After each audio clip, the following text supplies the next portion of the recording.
Tweede paasdag. Fijn dat u kijkt naar Omroep Zeeland. Straks een concert van Danny Vera, maar eerst het Zeeuwse nieuws van vandaag. Tweede paasdag. Traditiegetrouw een drukke dag voor de meubelboulevards en winkels. Maar vandaag niet. De woonwinkels beleven de rustigste paasdag in misschien wel hun geschiedenis. Zo ook hier in Hulst. Het is een stuk rustiger dan andere jaren. En dat heeft natuurlijk vooral te maken met het feit dat onze Vlaamse klanten vandaag niet kunnen komen. Zoals je weet is de grens tussen Nederland en België afgesloten. En ja, ongeveer 70% van onze klanten komen uit Vlaanderen. Dus ja, dat maakt het dan wel een stuk rustiger. De woonwinkel in Hulst koos er bewust voor om vandaag open te gaan en niet de deuren te sluiten. Maar ze hebben wel extra maatregelen genomen. Zo wordt het aantal bezoekers dat tegelijkertijd binnen mag zijn gelimiteerd op 25. Ik gok dat er nu 100-150 mensen door de winkel lopen. Dus dat is toch meer dan die 25?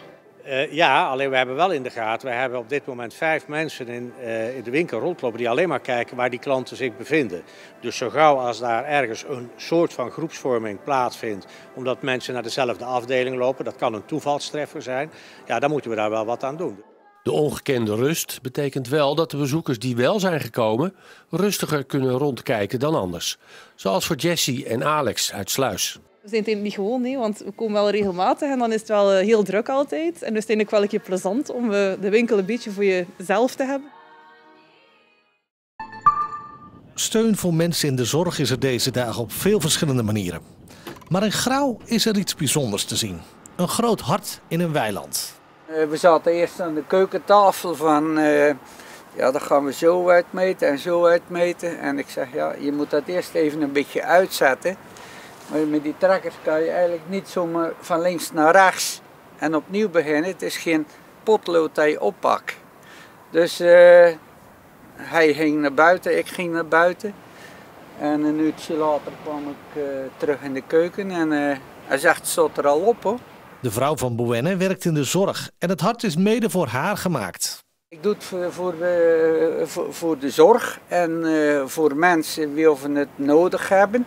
Om even een steuntje in de rug. Een vrolijk feestje vanmiddag op het Ambachtsveld in Oost-Soeburg.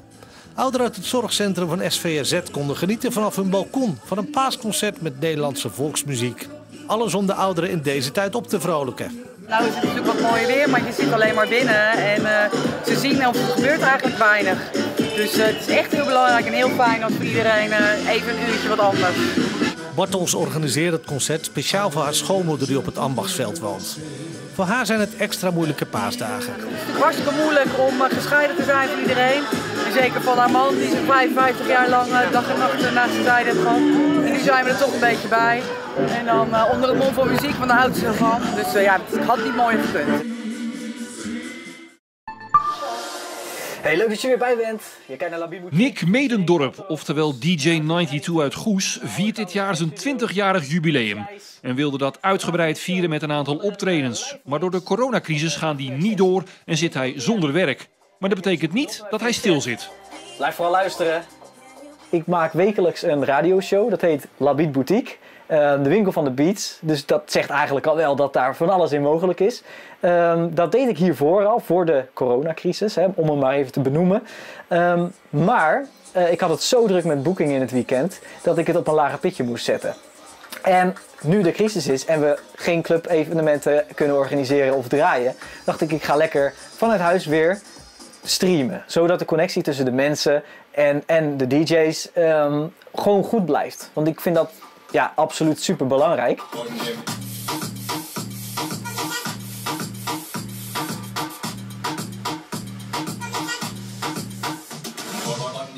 Wat betekent die coronacrisis voor jou?